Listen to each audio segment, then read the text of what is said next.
Rubio Nama children, welcome to online project Ekalaiva. Already we are discussing with chemical kinetics. In the last class, I told about the factors that affected the rate of the chemical reaction. I told about concentration of the reactant, temperature, nature of the reactant, catalyst and surface area.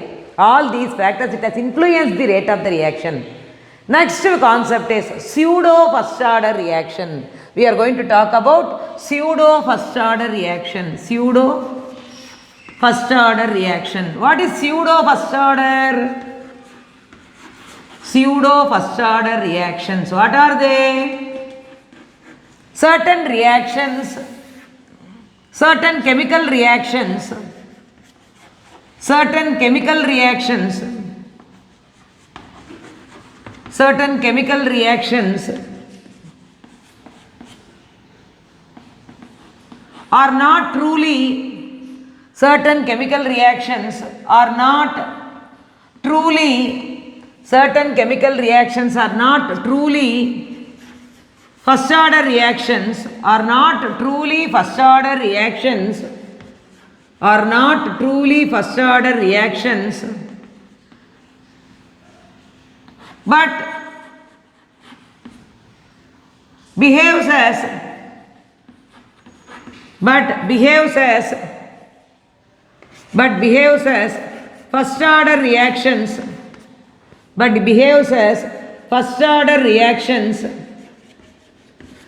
behaves as first order reactions under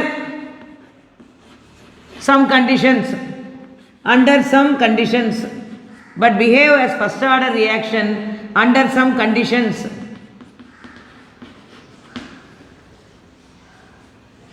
These reactions are called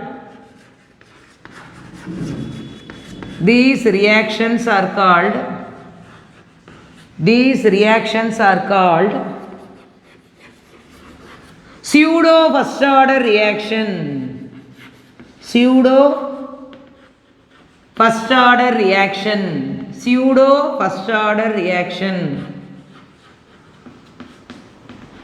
What is that? We are going to learn a new concept here in chemical kinetics. Pseudo first order reaction. What is pseudo first order reaction? Certain reactions, they do not truly behave as first order. They are not truly behave as first order reaction, but under certain reaction conditions, they will behave as first order reaction. Such reactions are called pseudo first order reaction. So pseudo means what? They will not truly behave as first order reactions, but under some conditions they will behave as first order reaction. We can call such reactions as pseudo first order reaction. The very familiar example is hydrolysis of ester. The very familiar example is hydrolysis of ester. So here ethyl acetate, which is an ester, it undergoes hydrolysis. I am adding water in the presence of a catalyst, in the presence of a acid catalyst. What are the products I am getting here? One is carboxylic acid, ethanoic acid. One of the product is ethanoic acid. The other product is ethanol. So here we are going to talk about a pseudo first order with example so that you will have some clarity. So here I defined pseudo first order. What are pseudo first order? Certain chemical reactions, they are not truly first order reactions but behave as first order reactions under certain conditions. So under certain conditions they will behave as first order reactions. Such reactions are called pseudo first order reactions. For example, hydrolysis of ester. So ester undergoes hydrolysis in the presence of an acid. So what are the products I am getting here? Ethanol and ethanoic acid. I am getting ethanol and ethanoic acid as a product. For example, ethyl acetate, I am taking 0.01 molar solution. And water, I am taking it as 55.50 molar concentration. So, I have taken the concentration of ethyl acetate and water as 0.01 molar solution of ethyl acetate and 55.50 molar solution of water, and we are going to see this reaction how it acts as a pseudo first order. We are going to see now. Okay, children, let us continue. Ethyl acetate and water are the two reactants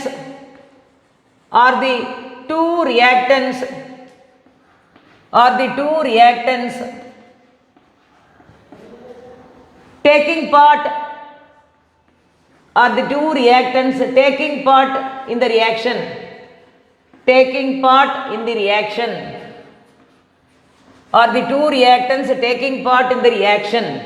So, molecularity is 2. As 2 molecules are involved in the reaction, molecularity is 2. As ethyl acetate and water are present in the reaction mixture, there are 2 molecules of the reactant species. So, molecularity is 2. Now, we are going to see during the reaction,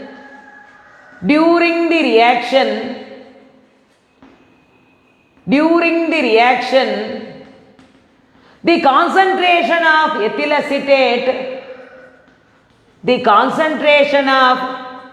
acetate during the reaction, the concentration of ethyl acetate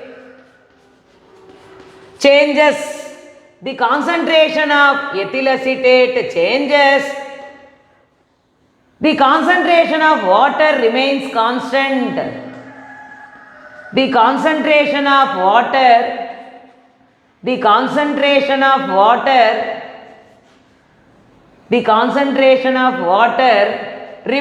constant. The concentration of water remains constant. Water is taken in large excess. Water is taken in large excess.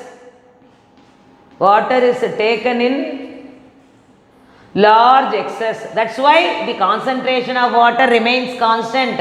The water is taken in large excess. Here the rate of the reaction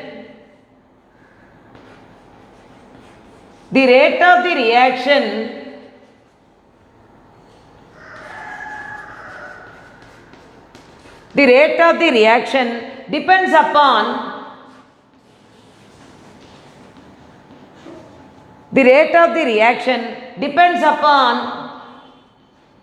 the concentration of the reactant. The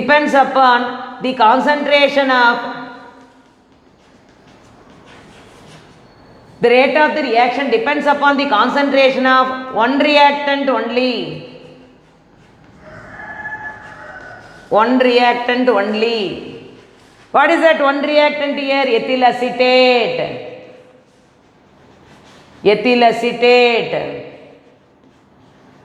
So, order of the reaction is 1.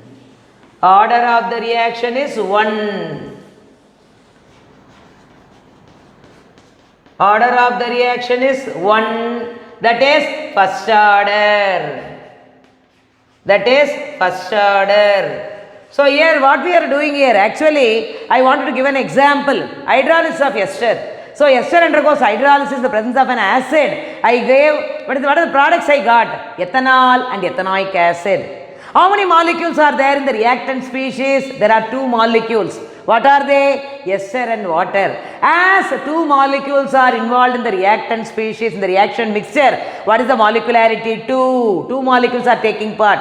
So, molecularity is 2. Actually, the rate of the reaction depends on concentration of only one reactant. We are going to see now. I gave the concentration of ester, which is 0.01 molar solution. For water, the concentration I have taken as 55.50 molar solution. So during the reaction, what is happening? The concentration of ester changes. So the concentration of ester changes, whereas the concentration of water kept constant. What is the concentration of water I gave there? 55.50 molar. So it is kept constant. And water is taken in large quantity here. Water is taken in excess as the concentration of water remains constant. So here the rate of the reaction depends on only one reactant. The rate of the reaction depends upon the concentration of only one reactant. What is that reactant here? Actually ethyl acetate. So the rate of the reaction depends upon the concentration of ethyl acetate, only one reactant. So the order of the reaction is 1. The order is 1 here. Because water is kept constant, concentration of water is kept constant. As water is taken in large excess, the concentration doesn't change. Whereas the concentration of ester changes during the reaction. So as the rate depends upon the concentration of only one reactant here, what is that? Ester. Therefore order of the reaction is 1, that is first order. For example, listen here, we are going to write the rate of the reaction. What is the rate of the reaction here? Rate is equal to K dash into molar concentration of ethyl acetate into molar concentration of water. So already I told you the concentration of water remains constant. So how can we write? K is equal to K dash into molar concentration of water. What is K here? Rate constant. What is K here? Rate constant. Therefore rate is equal to K into, for K dash and water, I can write K. Instead of K dash into water, I can write K. So K into molar concentration of ethyl acetate. Molar concentration of ethyl acetate. So here only one reactant is, what is that? The rate of the reaction depends on one reactant. Is it not? So water is kept constant. The rate of the reaction depends upon only the concentration of the reactant, that is ester concentration. So the reaction is pseudo first order. What is pseudo first order? Actually the reactions are not truly first order but behaves as first order under certain conditions. What I have given example, hydrolysis of ethyl acetate. So ethyl acetate undergoes hydrolysis in the presence of an acid. What are the products I got here? Ethanol and ethanoic acid. Actually the concentration of ethyl acetate here is 0.01 molar, whereas the concentration of water is 55.50 molar. So when the reaction is taking place, actually there are two reactant species in the reaction mixture. Molecularity is 2. There are two molecules, ethyl acetate and water. But during the reaction, what is happening? The water is taken in large quantity. I have taken water in large quantity. Therefore, the concentration of water remains constant. So one of the reactant, the concentration kept constant, remains constant. What is the other reactant? Ester. So during the reaction, the concentration of ester changes from 0.01 mole, it will be changing to some other concentration. So definitely here the rate of the reaction depends on only one reactant concentration, that is ethyl acetate. Therefore we can call it as pseudo first order reactions. So here I told about pseudo first order reactions, I gave example, I talked about the rate of the reaction also for the, what is that, hydrolysis of ester. Okay children, previously I have told about pseudo first order. I gave definition, I gave one example, and we have got a clarity in pseudo first order reactions. I talked about hydrolysis of ester and we have proved that it is a pseudo first order reaction. Even though it is not a first order, it behaves as first order under conditions, certain conditions that we have seen already. Now we are going to do some sums in the chemical kinetics. We are going to work out some problems in the chemical kinetics. I want everybody to be ready with your notebook, so that when once I am working out the problems, I want everybody to take down, so that you will have one time you will practice here.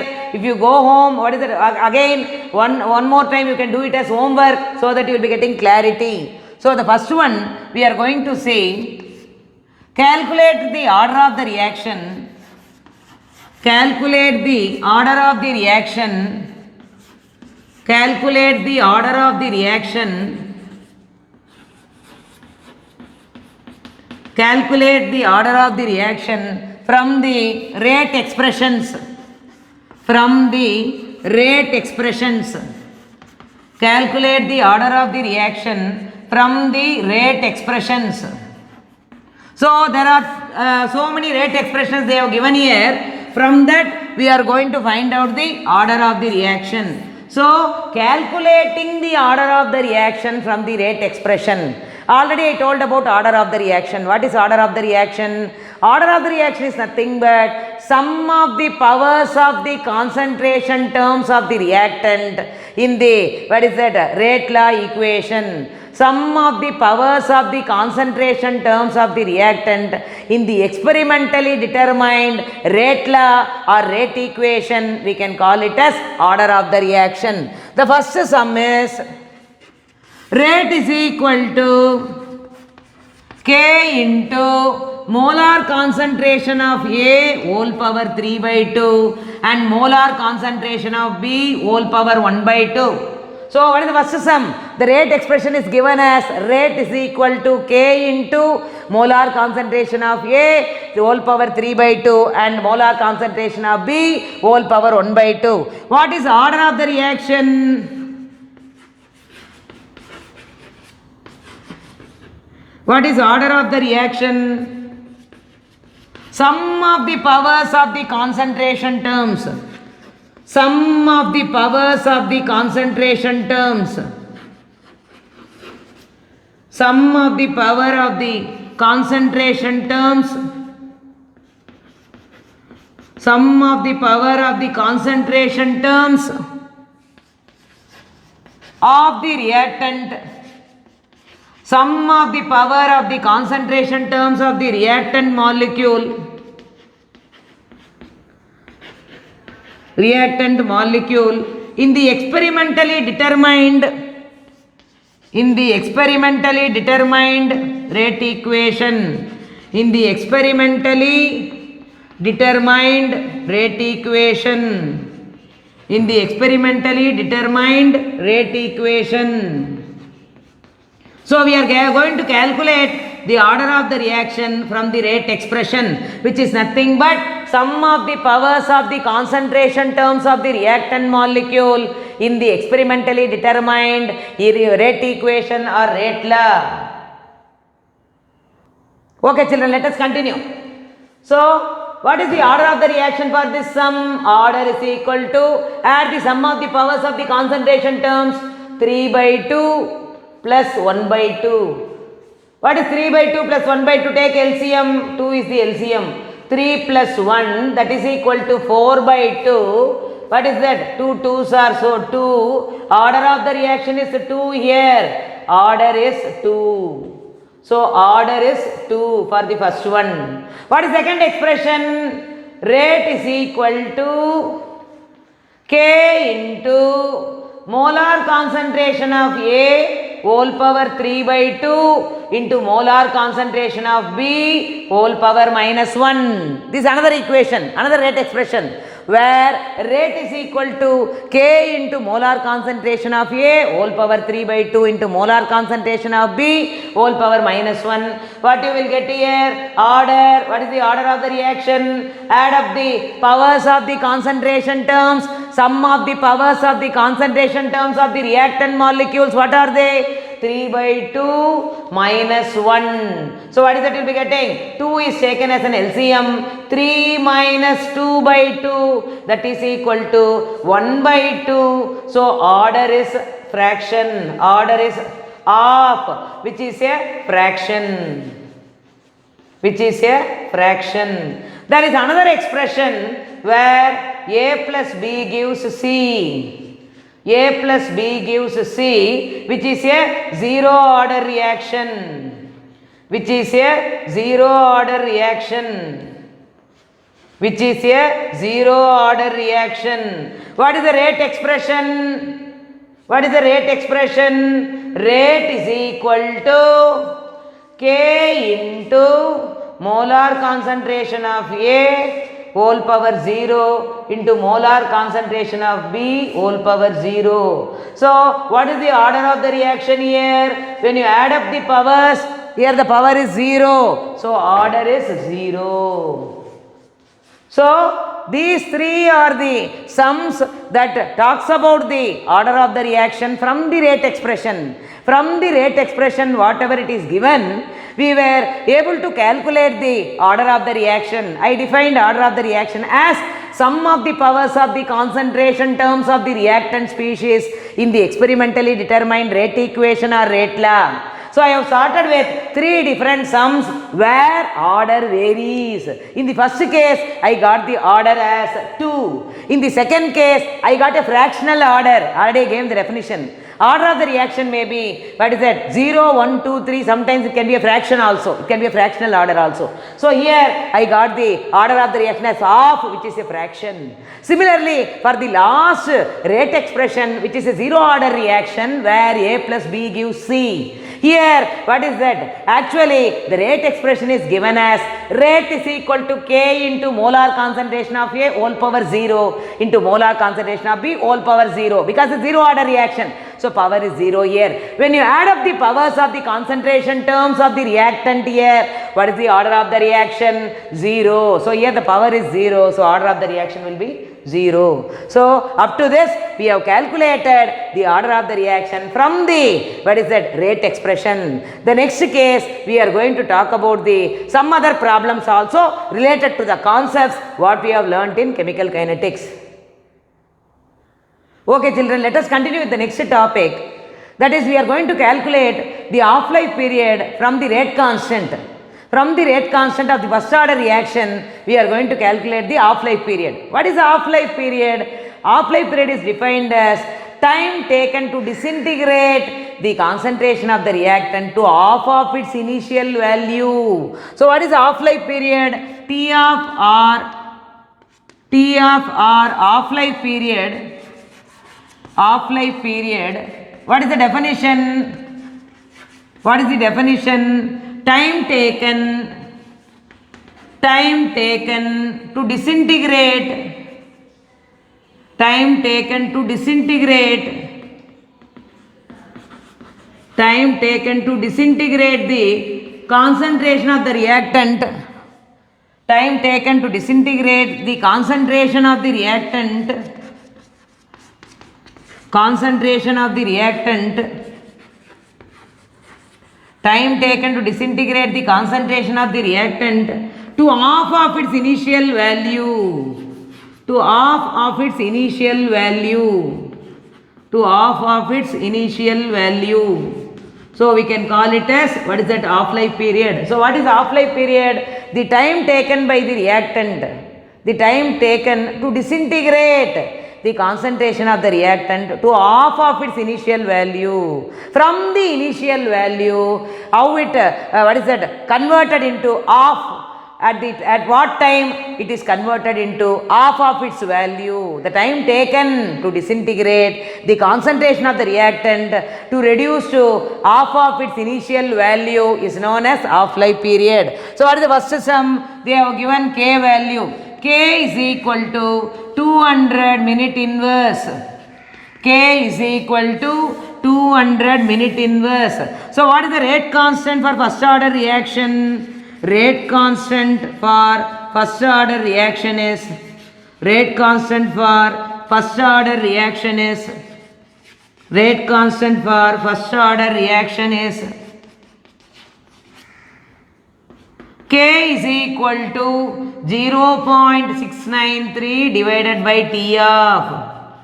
K is equal to 0.693 divided by T of. From this, T of is equal to 0.693 divided by K. Substitute the value of K. 0.693 divided by 200 minute inverse. 200 minute inverse. So, what is that you will be getting? 0.693 divided by 200. What you will get? 0.00. 200 3s are 600. Again 930. 200 4s are 800. So like that will be going on. So what is that you will be getting? 0.0034. So this minute inverse, when it moves to the numerator, it becomes minutes. Therefore, T of is equal to 0.0034 minutes. T of is equal to 0.0034 minutes. Okay children, we will continue with the next sum. What is the next sum? K is equal to 2 year inverse. K is equal to 2 year inverse. So rate constant they have given. You have to find out the T of. What is the T of here? T of is equal to 0.693 divided by K. So what is substitute in the formula? 0.693 divided by 2 year inverse. So year inverse, when it moves to the numerator, it becomes year. Year inverse, when it moves to the numerator, it becomes year. Divide it, what you will get? 2 3s are 6, 2 4s are 8, 13 2 6 are 12, 10 2 5s are. So what is the T of for this reaction? T of is equal to 0.3465 years. 0.3465 years. So up to this we have calculated the T of. The next one is we are going to say calculate the rate constant. Calculate the rate constant when SO2Cl2 decomposes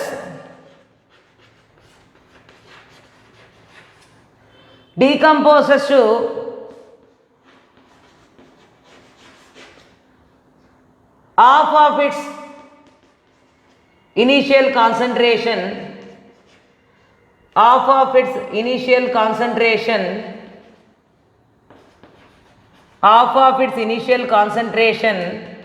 in 60 minutes.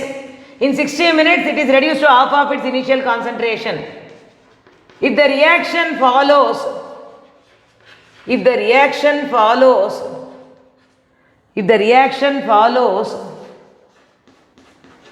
first order,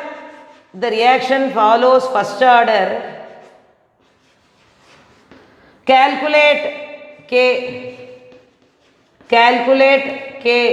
which is rate constant. Calculate K which is nothing but rate constant.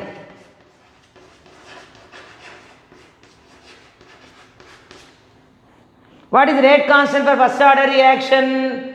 Rate constant for first order reaction is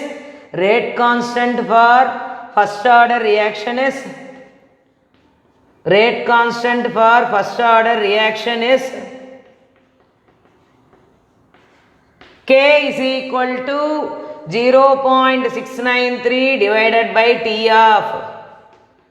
K is equal to 0.693 divided by T of. K is equal to 0.693 divided by T of. So substitute the value now. K is equal to 0.693 divided by 60. 0.693 divided by 60. So what you will get? 0.693 divided by 60. What you will get?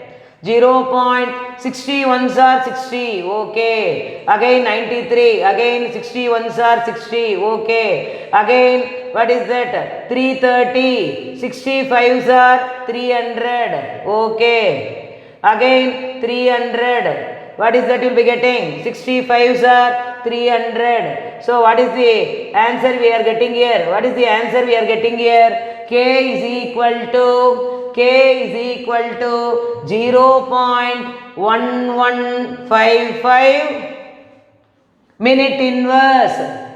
1155 minute inverse. K is equal to 0.115 minute inverse. So this minute, when it moves to the numerator, it becomes minute inverse. So what is the rate constant for this reaction? 0.1155 minute inverse. So up to this I have completed. We have seen the calculation for order of the reaction, half-life period and rate constant. Tomorrow we will be starting with other concepts. Thank you, children.